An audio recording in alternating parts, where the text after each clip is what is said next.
नमस्कार. आज आपण खाण्यासाठी कुरकुरीत व टेस्टी असे उपवासाचे डोस्यांची रेसिपी पाहणार आहोत. तर हे डोसे करण्यासाठी खूप सोपे आहेत आणि खूप कमी साहित्यात हे डोसे तयार होतात आणि खायला देखील खूप छान लागतात. पचायला देखील हलके आहेत. बऱ्याच जणांना उपवासामध्ये साबुदाणा खायला आवडत नाही किंवा तो पचायला देखील त्रास होतो. तर अशा वेळेला झटपट होणारे हे कुरकुरीत असे आपण डोसे नक्कीच करू शकतो. आणि हे डोसे जाळीदार तर झालेले आहेत आणि खाण्यासाठी देखील खूप कुरकुरीत आणि मस्त झालेले आहेत. आणि त्यासोबत ही आंबट गोड चटणी आणि बटाट्याची भाजी अगदी मस्त टेस्टी झालेली आहे. तर अजिबात वेळ न घालवता आपण झटपट होणारे हे कुरकुरीत असे डोसे करायला घेऊयात. तर डोस्यासाठी आपल्याला सुरुवातीला या ठिकाणी 1 वाटी साबुदाणा भाजून घ्यायचा आहे. तर इथे मी 1 वाटी साबुदाणा अगदी मंद गॅसवरती आपल्याला हलकासा भाजून घ्यायचा आहे. तर साबुदाणा हा पण तसाच मिक्सरला बारीक करू शकतो, पण भाजल्यानंतर त्याची पावडर पटकन तयार होते. तर आता हा साबुदाणा छानपैकी भाजलेला आहे. तर हा साबुदाणा आपण काढून घेऊयात आणि थंड झाली की आपल्याला याची पावडर तयार करून घ्यायची आहे. तर आता इथे साबुदाणा आपला थंड झालेला आहे. तर मिक्सरच्या भांड्यामध्ये अगदी बारीक आपल्याला याची पावडर तयार करून घ्यायची आहे. तर खूप बारीक आणि मऊ अशी आपल्याला ही पावडर तयार करून घ्यायची आहे.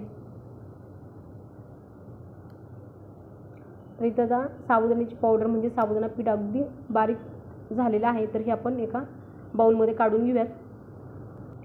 आणि याच मिक्सरच्या भांड्यामध्ये आपल्याला भगर देखील वाटून घ्यायची आहे. तर या ठिकाणी मी 1 वाटी भगर भिजत घातलेली होती. साधारण 1 तासापूर्वी 1 वाटी भगर ही स्वच्छ धुवून भिजत ठेवलेली आहे. तर भगर देखील आपली छान भिजलेली आहे. तर आपण यातलं पाणी काढून घेऊयात आणि मिक्सरला याची बारीक पेस्ट तयार करून घेऊयात.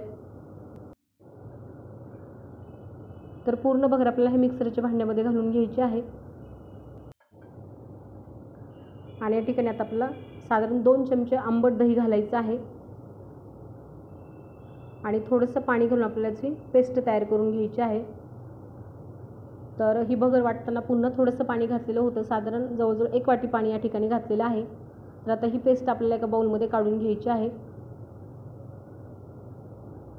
आणि जे आपण साबुदाणा पीठ तयार केलेलं होतं तर ते साबुदाणा पीठ आपल्याला ह्या भगरीच्या पेस्टमध्ये घालून घ्यायचं आहे आणि व्यवस्थित आपल्याला हे मिक्स करून घ्यायचं आहे.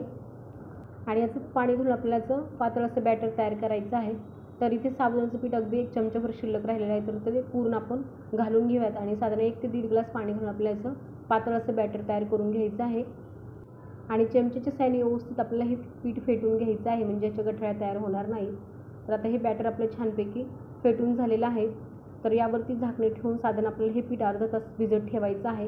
आणि तोपर्यंत आपल्याला डोस्यासोबत लागणारी चटणी करून घ्यायची आहे. तर मिक्सरच्या भांड्यामध्ये मी खमंग भाजले 1 वाटी शेंगदाणे घालून घेतलेले आहेत आणि 1 वाटी खोबरं देखील घालून घ्यायचं आहे. आणि 2 हिरव्या मिरच्या घालायच्या आहेत आणि 2 चमचे साखर घालायची आहे. 1 चमचा आपल्याला मीठ घालायचं आहे आणि 2 चमचे आंबट दही घालायचं आहे. आणि याची पेस्ट तयार करून घ्यायची आहे म्हणजे ज्याची चटणी तयार करायची आहे. तर या ठिकाणी चटणी तयार करताना मी पुन्हा थोडंसं म्हणजे अर्धी वाटी पाणी घातलेलं होतं. तर आता ही चटणी आपण एका बाउलमध्ये काढून घेऊयात. आणि ह्या चटणीला जर तुम्ही जिरे खाता असेल तर जिऱ्याची फोडणी देखील मारू शकतात, पण बऱ्याच भागामध्ये उपवासात जिरे खात नाही. तर ही चटणी आपल्याला अशीच ठेवायची आहे. आणि या ठिकाणी आपलं जे डोस्यांचं बॅटर आहे तर ते देखील छान भिजलेलं आहे. आणि आता चवीनुसार या बॅटरमध्ये आपल्याला मीठ घालून घ्यायचं आहे आणि अगदी 2 ते 3 चिमूट आपल्याला या ठिकाणी खाण्याचा सोडा घालायचा आहे. तर तुम्ही इथे पाहू शकता अगदी थोडासा सोडा मी या ठिकाणी घेतलेला आहे. तर तो सोडा या बॅटरमध्ये घालून घ्यायचा आहे आणि व्यवस्थित हे पीठ आपल्याला पळीच्या साहाय्याने फेटून घ्यायचं आहे. तर आता डोसे तयार करायला घेऊयात. तर गॅसवरती डोसे पॅन ठेवलेला आहे आणि सुरुवातीला आपल्याला पॅनवरती 1 ते 2 चमचे तेल घालून घ्यायचं आहे. तेल व्यवस्थित पसरून आपल्याला 2 पळ्या बॅटर यावरती घालायचं आहे आणि पळीच्या साहाय्याने आपल्याला डोसा हा स्प्रेड करून घ्यायचा आहे. आणि यापेक्षा जरी तुम्हाला पातळ डोसा हवा असेल तर तुम्ही ह्या बॅटरमध्ये थोडंसं पाणी आणखीन घालू शकतात. आणि ह्या डोस्यावरती अगदी चिमूटभर आपल्याला लाल तिखट भुरभुरून घ्यायचं आहे. तर हे पूर्ण ऑप्शनल आहे. तर आता हा डोसा एक साईडनं आपल्याला भाजून घ्यायचा आहे. तर डोसा छान भाजलेला आहे. तर हा डोसा काढून घेऊयात आणि गरमागरम हा डोसा सर्व करून घेऊयात. तर तुम्हाला हा कुरकुरीत उपवासाचा डोसा नक्कीच आवडला असेल. आवडल्यास करून पहा, कमेंट करून सांगा. आणि प्लीज चॅनलला जर सबस्क्राईब केलं नसेल तर प्लीज चॅनलला लाईक, शेअर, सबस्क्राईब देखील करा. पुन्हा भेटूया असंच काहीतरी नवीन घेऊन पुढच्या व्हिडिओमध्ये. तोपर्यंत नमस्कार. रेसिपी पाहिल्याबद्दल धन्यवाद.